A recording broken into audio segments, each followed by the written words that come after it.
Nobody warned Tola that love could clap for your success today and quietly plan your replacement tomorrow. If they had told her, she would not have believed them. Because when Kunal first held her hands and said, "You are my answered prayer," he looked like a man who meant every word. His eyes were steady. His voice was sure. He did not sound like someone who would later ask her to disappear so he could shine alone. But that was years before the silence started. Before the sighs. Before the day he looked at her across the dining table and spoke the sentence that cracked her life in two. "You've done well," he said calmly. "But I think I need someone younger now." The sentence did not shout. It did not insult. It landed gently like a soft slap that still burns hours later. But that day was still far away. Before everything broke. Before we continue with this story, kindly take a moment to like and subscribe to this channel. It helps more people find these stories and it tells me to keep sharing them with you. Tola's life was full of noise, movement and confidence. She used to wake up before her alarm rang, already thinking about ideas. Marketing strategies. Client pitches. Campaign timelines. Her mind was always running ahead of her body. He loved that feeling. It made her feel alive. At 30, she was already respected in her company. Not because she begged for attention but because she delivered results. When Tola spoke in meetings, people listened. When she wrote proposals, clients signed. She liked wearing heels not because of fashion but because the sound reminded her she was going somewhere. Her mother used to shake her head whenever Tola came home late. "This work you're doing," her mother would say, stirring soup in the kitchen, "make sure it doesn't chase husband away." Tola would laugh. "If a man is afraid of my success, then he's not my husband." At the time it sounded bold. Sounded sure. Then she met Kunal. They met at a professional event in Ibadan, one of those gatherings where people pretend to network but mostly come to eat and collect souvenirs. Tola attended because her boss sent her. Kunal attended because he was invited to speak. He was not loud. He did not shout motivational lines. He spoke calmly about logistics, supply chains, and growth. He spoke like someone who understood struggle, not like someone who was performing success. After his talk, Tola asked a question that made people turn their heads. Kunal smiled before answering. After the event, he walked straight to her. "You're sharp," he said. Tola raised an eyebrow. "I hope that's a compliment." "It is," he replied. "You asked the kind of question that shows you don't just work. You think." They talked for 20 minutes like people who had known each other before. Kunal was curious about her work. Tola was curious about his dreams. He did not feel threatened by her confidence. In fact, he seemed drawn to it. That was what hooked her. Men before Kunal had admired her beauty, her body, her laughter. Kunal admired her mind. When he called later that night, she smiled before picking up. From that day the calls became regular. The visits followed. Kunal was not rich but he was intentional. He remembered small things. He listened. He encouraged. When Tola complained about stress at work, Kunal would say, "Don't dull yourself. The world needs women like you." Those words settled inside her like warm soup on a cold night. When Kunal proposed 2 years later, he did not kneel in a restaurant or plan a crowd. He did it in her sitting room, nervously holding a small box. "I don't have everything yet," he said. "But I want to build with you. I want us to grow together." Tola cried. Marriage felt like the next natural step. Their wedding was simple but joyful.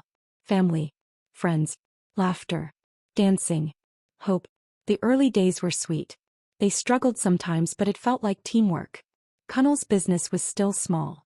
Tola earned more and she didn't mind. "I know my time will come," Kunal would say. "Just stand with me." "I'm here," Tola replied. "We're together." She believed that marriage was partnership. That when one person slowed down, the other would carry the load. Then they would switch. That belief would cost her everything. The first sign of trouble did not come with shouting or anger. It came with worry. Kunal's business lost a major client. Cash flow became tight. Kunal became restless. He stopped sleeping well. He stared at the ceiling at night. Sometimes he snapped at small things. Tola tried to be patient. One night, Kunal sighed deeply and said, "Sometimes I feel like I'm failing you." Tola touched his arm. "You're not failing anybody. We're still standing. But you're moving fast," he said. "And I'm struggling to catch up." She laughed softly. "Life is not a race between husband and wife." Kunal nodded, but his eyes stayed troubled. In the comments started. You're always busy. You bring work home every time. You hardly rest. At first, Tola thought he was concerned about her health. Then one evening, Kunal said something that made her pause. Do you ever think about slowing down? He asked. Slowing down how? She replied. Maybe take a break from work, he said carefully. Just for now. Tola stared at him. You want me to resign? Not permanently, he said quickly. Just until things balance. Tola laughed. Kunal, you know that's not how corporate life works. But marriage also has its own demands, he replied. They argued that night. Not loudly, but deeply. The kind of argument that leaves both people quiet. Days later, Kunal involved his mother. Tola, my son needs support now, his mother said kindly. A man's confidence is fragile. Tola felt pressure closing in from all sides. Friends warned her. This thing you're about to do, think well, one colleague said. Her boss looked disappointed. Opportunities don't wait, he told her. But Kunal looked at her like a wounded man asking for help. I need you, he said. And Tola loved him. So she resigned. The day she cleared her desk, she felt like she was tearing out a part of herself. But she told herself it was temporary. She told herself love was worth it. At home, Kunal was suddenly lighter. My wife, he said proudly, you've done something big for me. Tola smiled, ignoring the quiet fear inside her. Weeks turned into months. Kunal's business improved. Slowly at first. Then steadily. Tola helped him from behind the scenes. Drafted emails. Reviewed proposals. Connected him to people she once worked with. But as Kunal rose, something else happened. He stopped saying thank you. He stopped asking for her ideas. He started dressing better. Staying out later. Coming home distracted. When Tola mentioned returning to work, Kunal frowned. Let's not rush, he said. Enjoy this season. But this season felt like she was fading. Then came the small disrespect. This food is not sweet like before. You're too relaxed these days. Other women manage their homes better. Tola swallowed her hurt. She reminded herself she chose this. Then one night, Kunal came home smelling of unfamiliar perfume. Who were you with? Tola asked. Office people, he replied casually. That was when Tola first felt afraid. Not of losing Kunal, but of losing herself. And she did not know yet that the worst betrayal was still coming. If this story is reminding you of someone you know, something you've lived through or can relate with, take a moment to like this video and share it with others. And if you haven't subscribed yet, please do. More powerful stories like this are coming. The fear did not come loudly. It settled inside Tola like a quiet ache, the kind you try to ignore because you are afraid of what it might mean if you listen too closely. She began to notice how Kunal's eyes no longer rested on her the way they used to.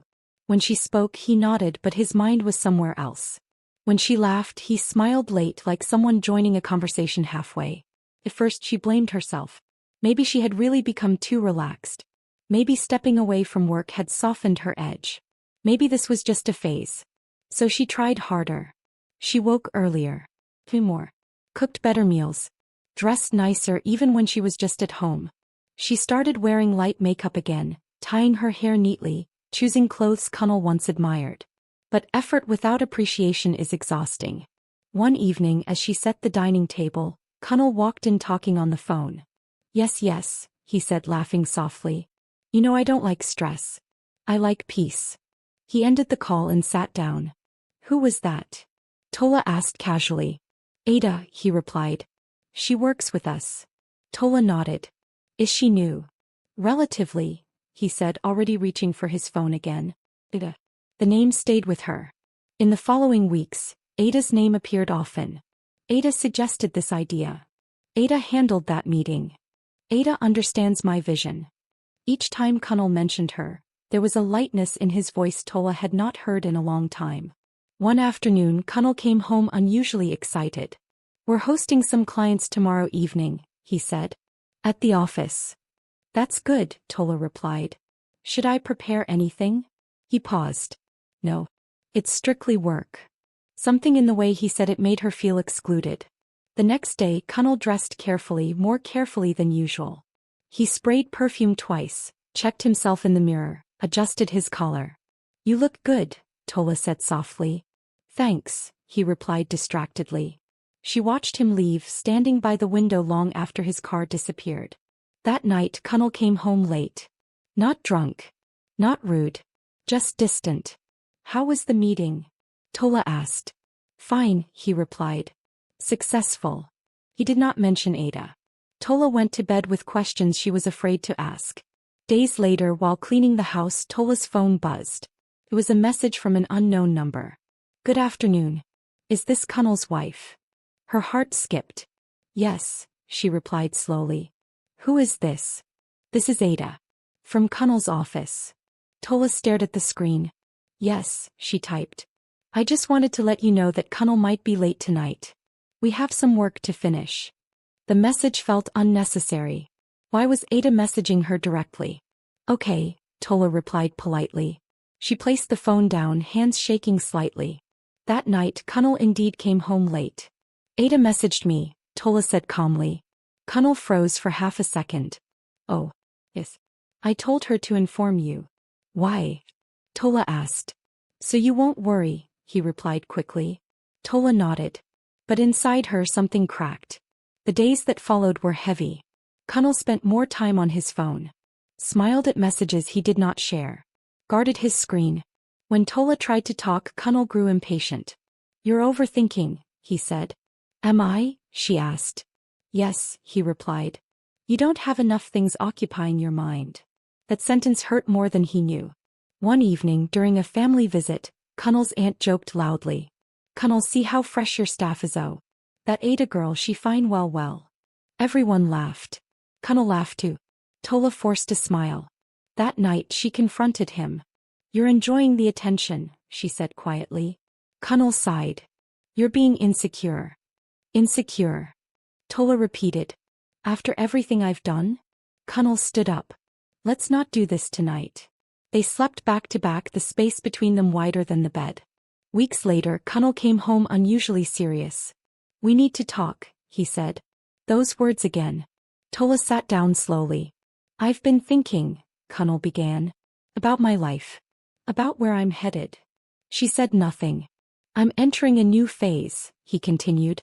And I need alignment. Alignment with who? She asked.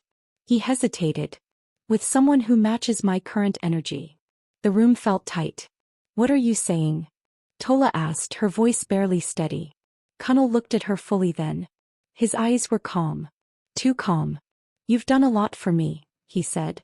I won't deny that. But things change. Her chest burned. Say it clearly, she said. He exhaled. I think it's best we go our separate ways. The words landed one by one, heavy and final. Because of Ada? Tola asked. Kunnal did not answer immediately. I didn't plan it like this, he said finally. But yes. She's younger. She understands where I am now. Tola laughed. A short, sharp laugh. So this is it, she said.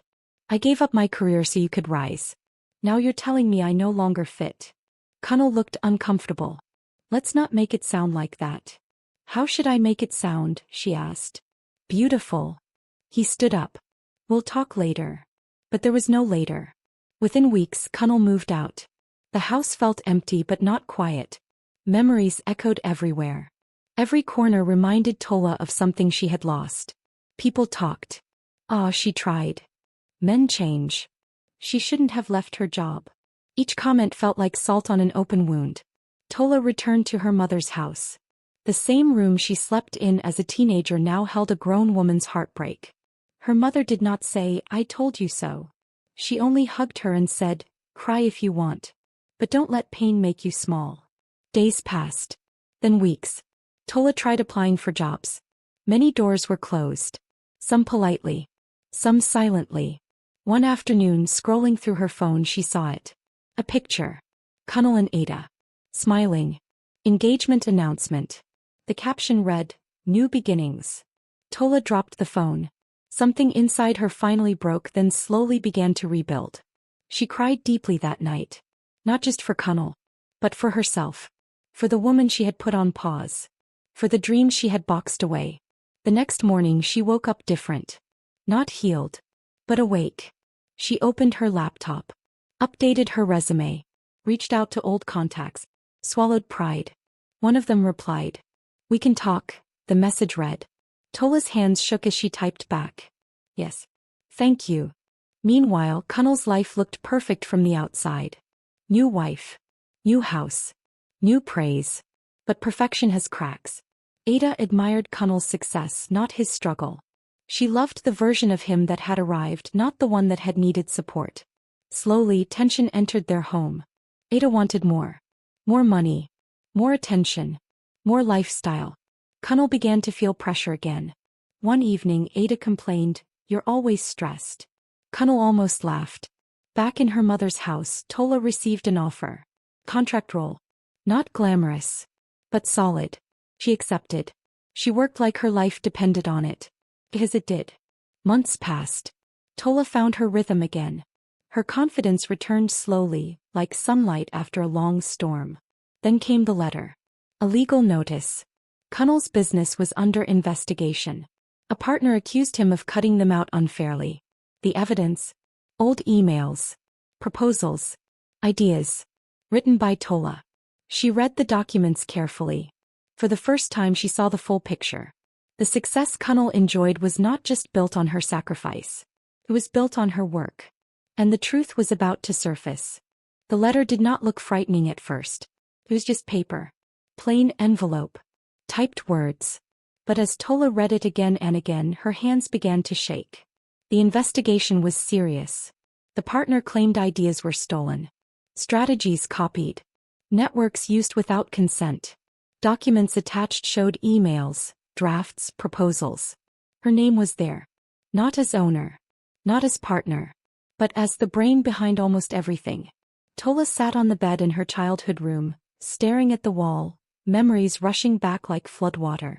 Nights she stayed awake helping Kunnal rewrite proposals. Afternoons she connected him to old clients. Ideas she freely gave because she thought they were building a future together. She remembered how Kunnal always said, Don't worry, this thing is our own. But legally it was not. Tola felt anger rise, hot and bitter. Then something else followed, clarity. She called the number at the bottom of the letter. Good afternoon, a calm voice answered. This is Barrister Akinwale. My name is Tola, she said. I believe I can help you. They met 2 days later. As Tola explained everything, the lawyer listened quietly, nodding, taking notes. You were not just a supportive wife, he said finally. You were an unpaid partner. Tola laughed sadly. Love makes people foolish. He smiled gently. Love also creates witnesses. Your work left a trail. Emails. Drafts. Voice notes. Everything she had sent Kunnal over the years. Everything she had never imagined she would need. You have a strong case, the lawyer said. Tola leaned back, breathing slowly. I don't want revenge. The lawyer looked at her. Are you sure? He thought about Kunnal. About the way he had looked at her that final night. Certain. Like she was already part of his past. I want justice, she said. And my dignity back. Word spread quietly. Kunnal received the notice while he was at home with Ada. What is this? Ada asked sharply, reading over his shoulder. Kunnal's face darkened. It's nothing. It doesn't look like nothing, she replied. Your ex-wife's name is all over this. Kunnal felt the ground shift under his feet. For the first time since he left Tola, fear crept in. He called her that night. She watched the phone ring for a long time before picking up. Hello, she said calmly. Tola, Kunnal said quickly. Why didn't you talk to me before involving lawyers? She laughed softly. Talk about what? You said we should go our separate ways. This is my separate way. You know this can destroy me, he said. You destroyed me first, she replied quietly. There was silence. I never meant to hurt you, Kunnal said. But you did, Tola answered.